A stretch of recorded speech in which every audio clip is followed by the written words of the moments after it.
Years ago, Israel fought one of those terror groups, the Iranian-backed Hezbollah, in an all-out war known as the Second Lebanon War. Since then, Israel has gotten stronger, but so has Hezbollah. I spoke with Middle East expert Jonathan Spyre about the situation. There was a Hezbollah attack across the border to a patrol of reserve combat engineering forces of the IDF, and 10 soldiers were killed. The bodies of two, Eldad Regev and Udi Goldwasser, were taken across the border.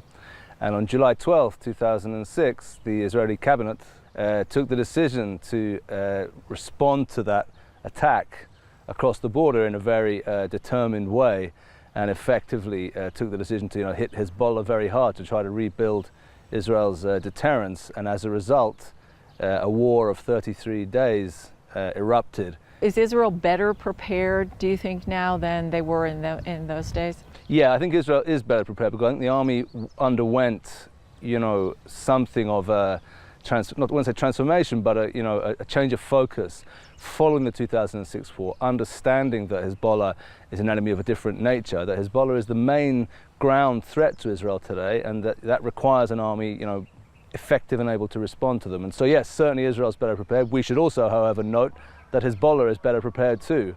A much larger complement of rockets and missiles now. They've certainly been training as well. So if a third Lebanon war does come, both sides in a certain sense will be on a higher level than in 2006, and it's likely to be a much bigger affair, my sense is, than 2006 was, if it comes again. Can you say a little bit about Hezbollah, how they've grown or how they're prepared now? Well, the thing with Hezbollah is that, of course, they are now bogged down in a very different war, not a war that they ever wanted. That's the war to protect Bashar Assad's regime in Syria. And Hezbollah have now been engaged in that in a very, very major way for the last 5 years. They've now lost, we think, around 1,500 fighters inside Syria. On the other hand, they're also gaining a great deal of experience in areas of combat they didn't know about before, fighting in unfamiliar areas, fighting in urban settings, not stuff they'd done before.